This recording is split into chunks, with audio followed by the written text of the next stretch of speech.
কোন গোপনে মন ভেসেছে ধারাবাহিকের নতুন পর্বে দেখা যায় যে নিজের ফোনের চার্জার না পেয়ে অরুণাভের রুমে এসেছে অনিকেত। অরুণাভের চার্জারটা নিতে গিয়ে ড্রয়ারের মধ্যে আসল লিস্টটা দেখে চমকে ওঠে অনিকেত। মনে মনে বলে, এটা তো আসল লিস্ট।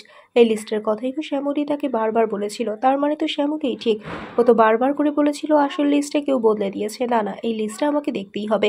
চার্জার না নিয়ে ফিরে আসে অনিকেত। মনে মনে বলে, অরুণাভ আর তিশাবতী কেন আমাকে মিথ্যে বলেছিল, আর কেন ওরা এটা করলো। অন্যদিকে অরুণাভ তিশা কিন্তু আজ লং ড্রাইভে গেছে। আজ সারাদিন ঘুরবে আর এনজয় করবে। শ্যামলী কিন্তু নাছোড়বান্দা, তার একটাই কথা, যেভাবেই হোক একবার শুধু প্রমাণ করব ক্যাটারের মধ্যে জোট চুরি করেছে কেউ। কিন্তু কে সেই ব্যক্তি সেটা তো আগে জানতে হবে। এদিকে অনেকভাবে বিষয়টি এখন শ্যামলীকে বলা যাবে না। আপাতত এটা নিশ্চিত হলাম শ্যামলী এই বিষয়ে যা যা বলছে সবটাই সত্যি। কিন্তু এটা নিয়ে দুই দাদুর সাথে বসতে হবে, দাদুই সিদ্ধান্ত নিবে কি করা যায়। আজ রাতেই সবটা করতে হবে। তাহলে কি এবার শ্যামলীকে বিশ্বাস করে তাকে সহযোগিতা করে আসল কালপিটদের শাস্তি দিতে চাইবে অনিকেত? বন্ধুরা, তোমাদের কি মনে হয়? এক্ষুনি একটি লাইক দিয়ে এবং কমেন্ট করে জানিয়ে দাও তোমাদের মতামত। ধন্যবাদ।